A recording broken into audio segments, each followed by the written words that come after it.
నమస్తే అండి. డువాడా ఛానల్ మొదటిసారిగా చూస్తున్న వాళ్ళు సబ్స్క్రైబ్ చేసుకోండి.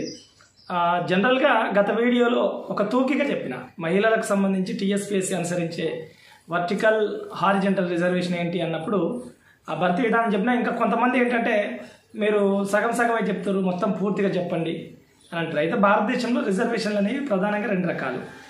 సో వాటిలో ఒకటి వర్టికల్ రిజర్వేషన్ అంటాం, రెండు హారిజంటల్ రిజర్వేషన్స్ అంటాం. ప్రధానంగా కాన్స్టిట్యూషన్గా ఎవరికి అయితే రిజర్వేషన్లకు మద్దతు ఉందో వాటిని సోషల్ రిజర్వేషన్స్ అని కూడా అంటాం. అంటే రాజ్యాంగబద్ధత ఉన్నటువంటి రిజర్వేషన్లని సోషల్ రిజర్వేషన్స్ అని అంటాం. అయితే ఇప్పుడు కొన్ని రాజ్యాంగబద్ధత లేకుండా కొన్ని వర్గాలను ముందుకు తీసుకురావడానికి తీసుకున్నటువంటి రిజర్వేషన్లని స్పెషల్ రిజర్వేషన్స్ అంటాం. అయితే వర్టికల్ రిజర్వేషన్స్ అన్నీ కూడా కాన్స్టిట్యూషనల్ రిజర్వేషన్స్గా చెప్పుకోవచ్చు. అంటే ఖచ్చితంగా వాటిని సోషల్ రిజర్వేషన్స్ అన్నాం. Vertical reservation, social reservation. ఉదాహరణ ఎస్సీ, ఎస్టీ, బీసీలకు వర్టికల్ రిజర్వేషన్స్ ఇంప్లిమెంట్ చేస్తారు. ఇప్పుడు ఉన్నటువంటి ఈడబ్ల్యూఎస్ కూడా వర్టికల్ రిజర్వేషన్ ఇంప్లిమెంట్ చేస్తారు.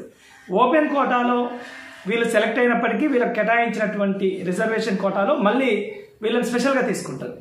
ఇది వర్టికల్ రిజర్వేషన్ లేదా సోషల్ రిజర్వేషన్ లేదా రాజ్యాంగబద్ధత ఉన్నటువంటి రాజ్యాంగం ద్వారా అవకాశం కల్పించబడ్డటువంటి రిజర్వేషన్గా చెప్తాం. స్పెషల్ రిజర్వేషన్లు అంటే ఏంటంటే కొన్ని వర్గాలను ముందుకు తీసుకొచ్చే ప్రయత్నం చేయడం. ఉదాహరణ మహిళా రిజర్వేషన్లు ఉన్నాయి, లేకపోతే వికలాంగులకు రిజర్వేషన్లు ఉన్నాయి, లేకపోతే స్పోర్ట్స్ కోటా రిజర్వేషన్లు ఉన్నాయి. ఇవన్నీ కూడా స్పెషల్ రిజర్వేషన్స్ లేదా హారిజంటల్ రిజర్వేషన్స్ అంటాం.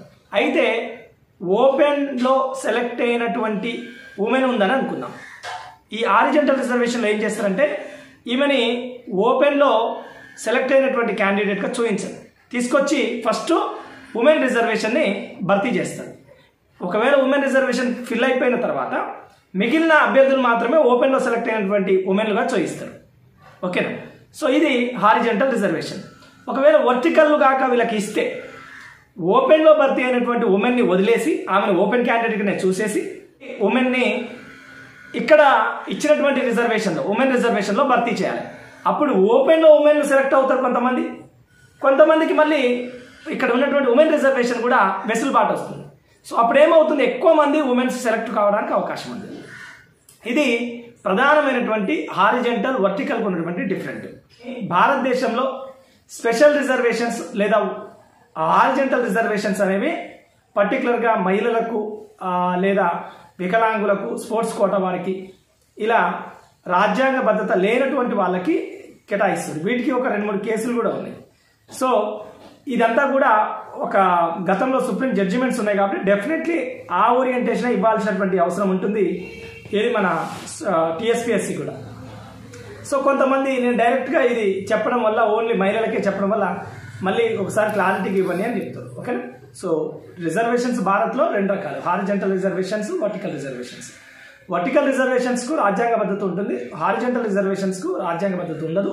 వీటిని స్పెషల్ రిజర్వేషన్స్ అంటాం, వాటినేమో సోషల్ రిజర్వేషన్స్ అంటాం. Thank you so much. మరొక మంచి వీడియోలో మరింత బెటర్గా కలిసే ప్రయత్నం చేద్దాం.